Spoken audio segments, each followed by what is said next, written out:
अस्सलाम वालेकुम students, first year physics chapter number 6 lecture number 7 है, जिसमें हमने रिड्यूस सिलेबस के अकॉर्डिंग न्यूमेरिकल प्रॉब्लम्स को सॉल्व करना है। तो चले बच्चे लेक्चर का आगाज़ करते हैं। न्यूमेरिकल प्रॉब्लम नंबर 1 है।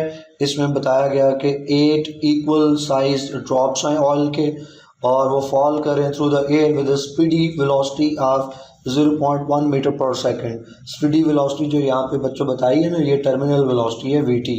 उसके बाद हमें बताया गया कि वो ड्रॉप जो हैं वो ड्रॉप्स 8 ड्रॉप्स वो कंबाइन हो जाते हैं और उनके कंबाइन होने से एक सिंगल बड़ा ड्रॉप बनता है। और अब उस सिंगल बड़े ड्रॉप की हमें टर्मिनल वेलोसिटी जो है वो फाइंड करके देनी है। तो तमाम चीज़ें under the heading of given data हम नोट कर लेंगे बच्चों। तो जो टर्मिनल वेलोसिटी है हर एक छोटे ड्रॉप की वीटी से इंडिकेट करेंगे, 0.1 मीटर पर सेकंड होगी। उसके बाद हर छोटे जो स्मॉल ड्रॉप है उसका रेडियस जो है वो हम स्मॉल आर से इंडिकेट करेंगे और जो नंबर ऑफ ड्रॉपलेट्स हैं वो हमें बता दिए गए कि 8 हैं। इसके बाद जो चीज़ फाइंड करनी है टू फाइंड हेडिंग में उसको लिखेंगे और वो है न्यू टर्मिनल वेलोसिटी जो हमने फाइंड करनी है बड़े ड्रॉपलेट की। क्योंकि टर्मिनल वेलोसिटी है तो we T new terminal velocity है, तो टॉप के ऊपर राइट साइड के ऊपर सुपरस्क्रिप्ट एन लगा दिया। ये एन न्यू के लिए वी टी एन का मतलब है न्यू टर्मिनल वेलोसिटी। तो सोल्यूशन की हेडिंग में जाएंगे बच्चों। कंसेप्ट ये है कि हम पहले टोटल वॉल्यूम निकालेंगे 8 ड्रॉप्स का। 8 जो छोटे छोटे ड्रॉप्स हैं, ये यूं कह लें कि नंबर ऑफ ड्रॉप्स जो हैं या ड्रॉपलेट्स जो हैं वो 8 हैं, उनके नंबर को मल्टीप्लाई कर देंगे एक ड्रॉपलेट के वॉल्यूम के साथ। और उसके बाद हमारे पास एक बड़ा ड्रॉपलेट आएगा, एक सिंगल लार्ज साइज ड्रॉपलेट आएगा, उसका वॉल्यूम हमारे पास वी एन होगा। चलो इसको वी एन ही लिख लेते हैं। तो दोनों तरफ हमारे पास ये वॉल्यूम इक्वल होना चाहिए। यहाँ पे अब n की वैल्यू पुट कर देते हैं 8, यानी 8 ड्रॉपलेट्स का टोटल वॉल्यूम और एक जो सिंगल ड्रॉपलेट है, लार्ज ड्रॉपलेट है, उसका वॉल्यूम दोनों तरफ इक्वली रहना चाहिए। वॉल्यूम में तो कोई लॉस नहीं होना चाहिए, तो दोनों तरफ वॉल्यूम को हम इक्वल बना लेंगे। तो चले बच्चों वॉल्यूम फाइंड कर लेते हैं। पहले जो स्मॉल ड्रॉपलेट है, एक स्मॉल ड्रॉपलेट, उसका वॉल्यूम लिखते हैं। ड्रॉपलेट ड्रॉप यानी वो एक स्फेयर है तो स्फेयर का फार्मूला लगेगा v is equal to 4/3 pi R cube. यहाँ पे हमने स्मॉल आर यूज़ किया है क्योंकि स्मॉल ड्रॉपलेट की बात हो रही है। अब स्मॉल ड्रॉपलेट एक तो नहीं है, हमारे पास टोटल 8 स्मॉल ड्रॉपलेट्स हैं। तो वॉल्यूम ऑफ 8 स्मॉल ड्रॉपलेट्स हमने निकालना हो तो 8 की वैल्यू को 8 से मल्टीप्लाई कर देंगे। देखें ये 8 से हमने मल्टीप्लाई कर दिया एक ड्रॉपलेट, एक स्मॉल ड्रॉपलेट के वॉल्यूम की वैल्यू को, तो हमारे पास टोटल वॉल्यूम आ गया 8 स्मॉल ड्रॉपलेट्स का। उसके बाद वो कंबाइन हो गए और एक बड़ा ड्रॉपलेट बन गया। तो अब लार्ज ड्रॉप का वॉल्यूम निकालेंगे तो उसको हम वी एन कह देंगे क्योंकि नया वॉल्यूम है। तो volume of 1 large droplet V N से उसको इंडिकेट करेंगे। फार्मूला चूँकि ये भी स्फेयर की ही तरह ड्रॉपलेट है तो फार्मूला वही रहेगा 4/3 पाई आर क्यूब। चेंज इतना आएगा कि स्मॉल आर की बजाय अब हम कैपिटल आर इस्तेमाल करेंगे क्योंकि बड़े लार्ज ड्रॉपलेट की बात हो रही है। तो 4/3 पाई आर क्यूब। चूँकि जब ये बड़ा ड्रॉप बन गया है तो इसका वॉल्यूम इक्वल होना चाहिए 8 स्मॉल ड्रॉपलेट्स के वॉल्यूम के जो ऊपर हमने निकाला, तो v इक्वल होना चाहिए बच्चों वी एन के। तो चलो इन दोनों को इक्वेट कर लेते हैं। Volume of 1 big drop equal होना चाहिए वॉल्यूम ऑफ 8 स्मॉल ड्रॉपलेट्स के। V N equal to V होना चाहिए बच्चों। वैल्यूज पुट कर दें तो ये वी एन की वैल्यू पुट हो गई, ये बच्चों हो गई v की वैल्यू। अब इसको दोनों तरफ सिंप्लीफाई करते हैं। 4/3 दोनों तरफ है तो कैंसिल हो जाएगा। उसके बाद बच्चों पाई जो है वो दोनों तरफ है, कैंसिल हो जाएगा। बाकी चीज़ें बच गई। लेफ्ट हैंड साइड पे R cube, capital R cube, और राइट हैंड साइड पे 8 और फिर साथ स्मॉल आर क्यूब है। अब जो 8 है हमारे पास, इसको भी हम क्यूब की फॉर्म में लिखें तो 8 की अगर आप फैक्टराइजेशन करें तो 2 × 2 और फिर 8 × 2, तो 3 बार 2 आ जाएगा, यानी 2 × 2 4 और 4 × 2 8 ही है। तो ये हमारे पास आ गया। तो ये 2 × 2 × 2 इसको 2 क्यूब लिख सकते हैं। तो 2 क्यूब × 8 होता है। जहाँ 8 लिखा हो वहाँ 2 क्यूब, और जहाँ 2 क्यूब है वहाँ पे 8 लिख सकते हैं। तो 8 को भी हम क्यूब की फॉर्म में लिख लेते हैं बेटा। तो 8 को क्यूब की फॉर्म में लिखेंगे तो 2 का क्यूब होगा। तो अब हमारे पास सिचुएशन ये बन गई है कि लेफ्ट हैंड साइड पे कैपिटल आर क्यूब है, राइट हैंड साइड पे 2 का क्यूब इंटू आर क्यूब है। तो अगले स्टेप में हम क्या करेंगे बच्चों, दोनों तरफ क्यूब रूट लेंगे, लेफ्ट हैंड साइड पे भी क्यूब रूट और राइट हैंड साइड पे भी क्यूब रूट लेना चाहिए हमें। तो यहाँ पे क्यूब लिखना चाहिए था, टाइपिंग मिस्टेक है, यहाँ पे 3 दोनों तरफ लिख लेते हैं। तो राइट हैंड साइड पर लेफ्ट हैंड साइड पे हमने क्यूबिक रूट ले लिया, लेफ्ट हैंड साइड पे क्यूब रूट क्यूब के साथ कैंसिल, राइट हैंड साइड पे भी क्यूब रूट क्यूब के साथ कैंसिल हो जाएगा। तो क्यूब रूट क्यूब के साथ कैंसिल, तो लेफ्ट हैंड साइड पे बचेगा खाली आर और राइट हैंड साइड पे 2 और आर बच गया। 2 और आर को मल्टीप्लाई करें तो ये बन गया 2r। तो r is equal to 2r।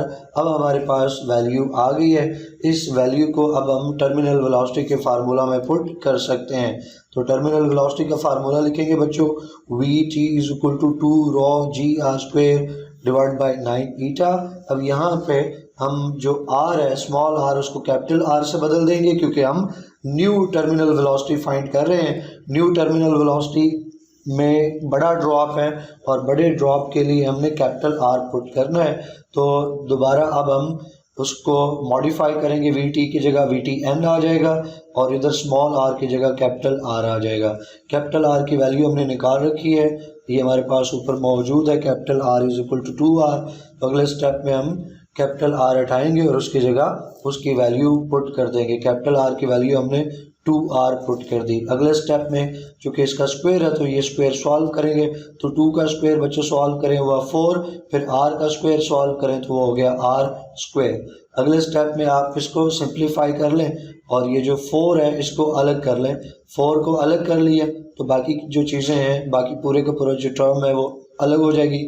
2 rho g r square by 9 ईटा ये अलग हो गया, खाली 4 को हमने अलग करके मल्टीप्लाई करके लिख दी है। अब ये जो 4 के साथ ये टर्म मल्टीप्लाई हो रही है, ये तो बेटा इनिशियल टर्मिनल वेलोसिटी है और इनिशियल टर्मिनल वेलोसिटी तो vt की इक्वल है और इसकी वैल्यू हमारे पास मौजूद है। तो v ये पूरी टर्म हम हटाएंगे, 4 के साथ जो टर्म मल्टीप्लाई हो रही है, जो फैक्टर मल्टीप्लाई हो रहा है, ये फैक्टर हटाया और उसकी जगह vt लिख दिया। vt की वैल्यू हमारे पास गिवन डाटा के अंदर मौजूद है बच्चों, 0.1 मीटर पर सेकंड। जो इनिशियल वेलोसिटी थी, टर्मिनल वेलोसिटी थी, वो हमारे पास नोन है, लिहाजा vt हटाएंगे और उसकी जगह उसकी वैल्यू पुट कर देंगे। तो 4 को 0.1 मीटर पर सेकंड से मल्टीप्लाई करें तो रिजल्ट आ जाएगा 0.4 मीटर पर सेकंड। ये रही बच्चा न्यू टर्मिनल वेलोसिटी, ये हमने नोट कर ली, ये इसका आंसर। आई होप कि आपको समझ आया होगा। नेक्स्ट बच्चों न्यूमेरिकल नंबर 2 है। तो न्यूमेरिकल नंबर 2 की स्टेटमेंट को पढ़ते हैं। हमें बताया गया कि वाटर ट्रेवल कर रहा है 9.6 सेंटीमीटर डायमीटर के फायर होज से with the speed of 1.3 metre per second. End of hose के ऊपर वाटर जो है वो नोजल से बाहर आ रहा है और नोजल का डायमीटर 2.5 सेंटीमीटर है। तो दो डायमीटर है, होज का डायमीटर 1d1 कहलाएगा और नोजल का डायमीटर को हम d2 कह देंगे। होज में से जो वाटर की स्पीड है उसको v1 कहेंगे और नोजल में से जो वाटर बाहर आ रहा है वो v2 स्पीड कहलाएगी, वो हमें फाइंड करनी है। उसके बाद हमें बताया गया है कि अगर हम नोजल में से वाटर की स्पीड जो है वो 21 मीटर पर सेकंड लेना चाहें तो फिर हमें कौन सा डायामीटर चाहिए।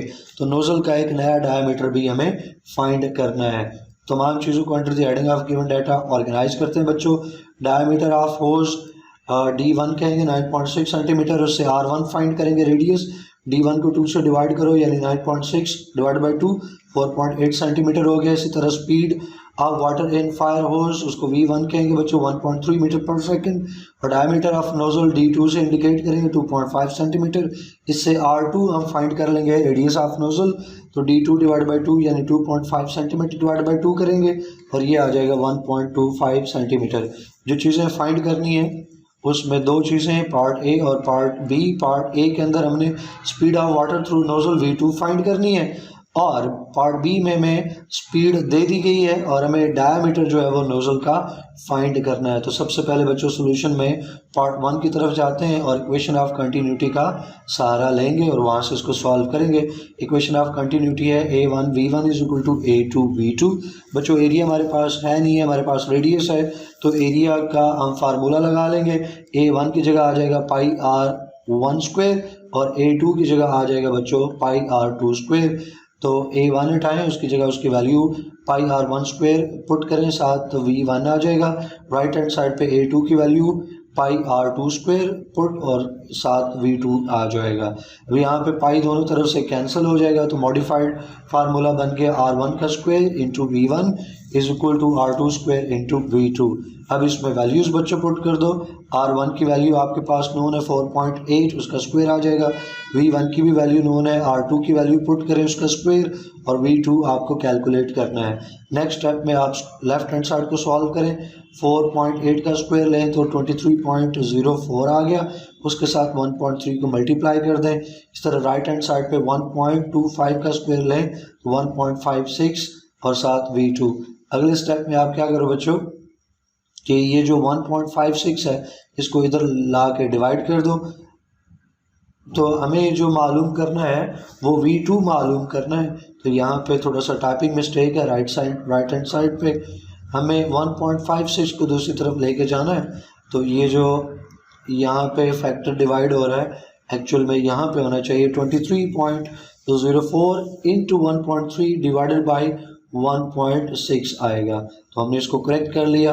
अब अगले स्टेप में बच्चों 23.04 को 1.3 से मल्टीप्लाई करें, जो आंसर है उसको 1.56 से डिवाइड करें तो आपके पास V2 आ जाएगा 19.2 metre per second. I hope कि ये आपको समझ आया होगा। पार्ट बी की तरफ चलते हैं बच्चों। पार्ट बी में हमें कह दिया गया है कि अगर वेलोसिटी जो है नोज़ल में निकलते हुए वाटर की 21 मीटर पर सेकंड हो तो फिर नोज़ल का डायमीटर क्या होना चाहिए। तो मॉडिफाइड फार्मूला लगाएंगे हम R1 का square into V1, R2 square into V2। यहाँ पे अगेन अब मॉडिफाइड वैल्यूज पुट कर देंगे।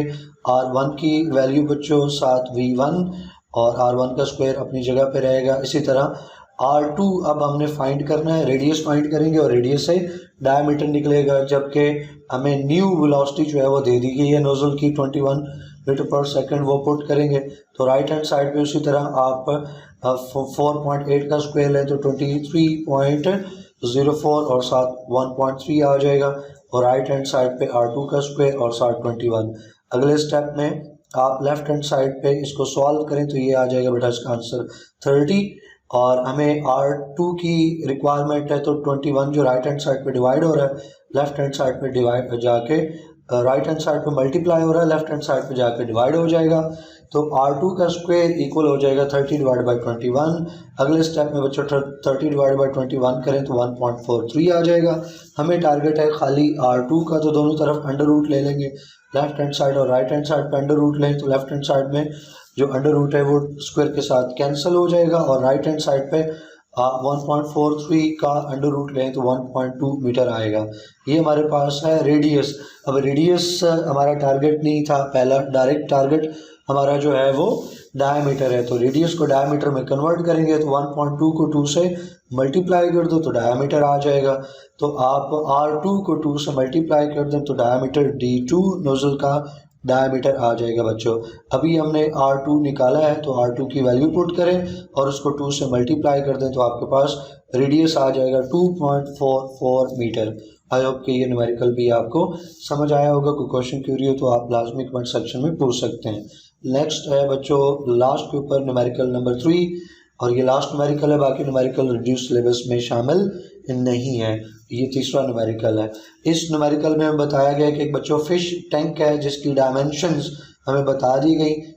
0.30 मीटर उसकी विड्थ है, फिर 1 मीटर वो उसकी लेंथ है और 0.6 मीटर हाइट है उसकी। तो ये तीन चीज़ें हमें बता दी गई। इन तीनों चीज़ों को विड्थ, लेंथ और हाइट को मल्टीप्लाई करके हम उसका वॉल्यूम निकाल लेंगे। उसके बाद हमारे पास हमें दिया गया if the filter should process all the water in the tank once every 3 hours. Time हमें बता दिया गया 3 घंटों का। What should be the flow speed in 3 centimetre diameter.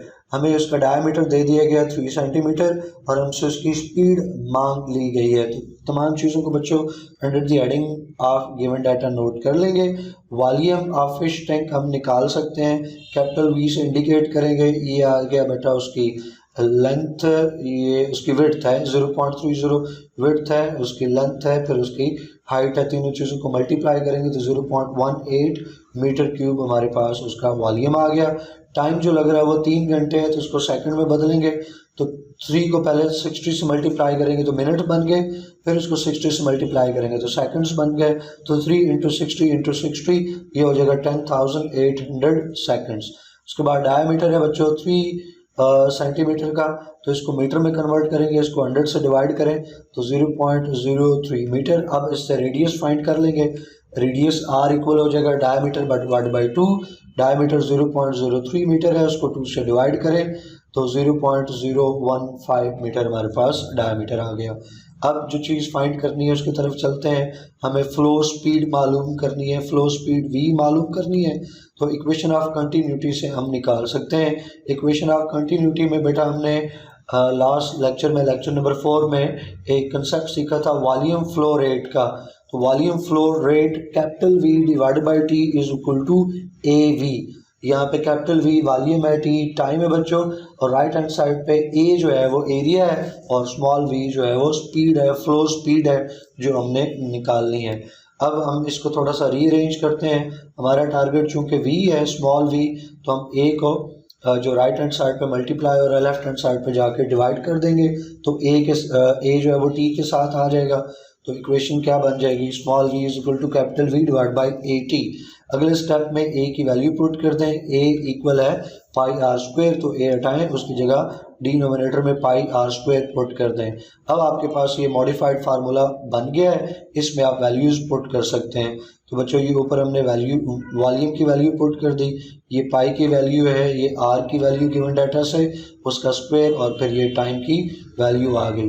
तो डिनोमिनेटर में तमाम चीज़ों को मल्टीप्लाई करें 3.14, और फिर आप सबसे पहले 0.015 का स्क्वायर लें, उसको फिर 3.14 से मल्टीप्लाई करें, फिर इसको आप 10,800 से मल्टीप्लाई करें तो रिजल्ट राउंड ऑफ करने के ऊपर आएगा बच्चों 7.6 मीटर स्क्वायर सेकंड।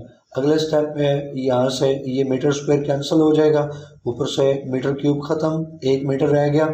और अगले स्टेप में आप 0.18 को 7.6 से डिवाइड करें तो 0.024 मीटर पर सेकंड हमारे पास जो है वो आंसर आ जाएगा, क्योंकि ऊपर 1 मीटर बच गया था, नीचे सेकंड बच गया, तो मीटर पर सेकंड। तो नेक्स्ट स्टेप में हम क्या करते हैं कि डेसिमल पॉइंट को 2 के बाद लेके चलते हैं, चूँकि राइट हैंड साइड पे ला के जा रहे हैं तो 2 डिजिट राइट हैंड साइड पे लेके आए हैं तो पावर में -2 का इजाफा हो जाएगा, तो ये बन जाएगा 2.4 × 10 पावर -2। और साथ ही हम एक और काम करते हैं, मीटर को सेंटीमीटर में बदलते हैं। तो मीटर को सेंटीमीटर में बदलने के लिए हमें 100 से मल्टीप्लाई करना है। क्यों कि हम मीटर से सेंटीमीटर में जा रहे हैं ना बच्चों, तो मीटर से सेंटीमीटर में जाने का मतलब है हम छोटे यूनिट की तरफ जा रहे हैं। जब भी छोटे यूनिट की तरफ जाते हैं तो मल्टीप्लाई करते हैं। किस से मल्टीप्लाई करते हैं, दोनों का जो डिफरेंस है। तो मीटर और सेंटीमीटर में फ़र्क जो है वो 100 का है, तो 100 से यहाँ पे हम मल्टीप्लाई कर देंगे। 100 मतलब 10⁻² से मल्टीप्लाई कर देंगे, तो 10⁻² से मल्टीप्लाई किया तो ये मीटर नहीं रहा, फिर क्या बन गया, सेंटीमीटर पर सेकंड। अब दो पावर्स हैं, दोनों इक्वल हैं, लेकिन एक पॉजिटिव और एक नेगेटिव में 10⁻², 10⁻², ये दोनों एक दूसरे के साथ कैंसिल हो जाएंगे और खाली बच जाएगा 2.4 सेंटीमीटर पर सेकंड। ये बच्चों इसका आंसर है। जब आप किताब के ऊपर इसका आंसर देखते हैं तो वहाँ आपको 2.8 सेंटीमीटर पर सेकंड मिलेगा, जो कि वहाँ पे टाइपिंग मिस्टेक है। जो आंसर आ रहा है 2.4 सेंटीमीटर पर सेकंड आ रहा है। आपने अपने डाटा को फॉलो करना है, डाटा के हिसाब से आंसर निकालें। अब बहुत सारे बच्चों के जहन में ये सवाल आ रहा होगा कि इसको सेंटीमीटर में हमें कैसे पता चलेगा कि मीटर से सेंटीमीटर में कन्वर्ट करना है। तो बच्चों ये जो आंसर हमारे पास आ गया यहाँ पे 0.024 मीटर पर सेकंड, आप इतना काम कर लें कि इसको साइंटिफिक नोटेशन में बदल दें। साइंटिफिक नोटेशन बदलेंगे तो 2.4 × 10⁻² मीटर पर सेकंड हो जाएगा। अगर आप इसे सेंटीमीटर में नहीं कन्वर्ट करते तो कोई ज़रूरी नहीं है। बुक में चूँकि सेंटीमीटर में कन्वर्ट किया गया तो मैंने भी यहाँ पे कर लिया। पेपर में अगर आप भूल जाते हैं कि कन्वर्ट करना है या नहीं करना, तो फिर आप अगर भूल गए तो ना कन्वर्ट करें, आप उसे खाली साइंटिफिक नोटेशन में ऐसा यूनिट के अंदर लिख दें 2.4 × 10⁻² मीटर पर सेकंड, उतना भी काफ़ी होगा, आपके नंबर नहीं कटेंगे। तो आई होप कि ये तीनों न्यूमेरिकल आपको समझ आए होंगे। इंशाल्लाह नेक्स्ट वीडियो में नेक्स्ट चैप्टर को स्टार्ट करेंगे। टिल देन अल्लाह हाफिज़।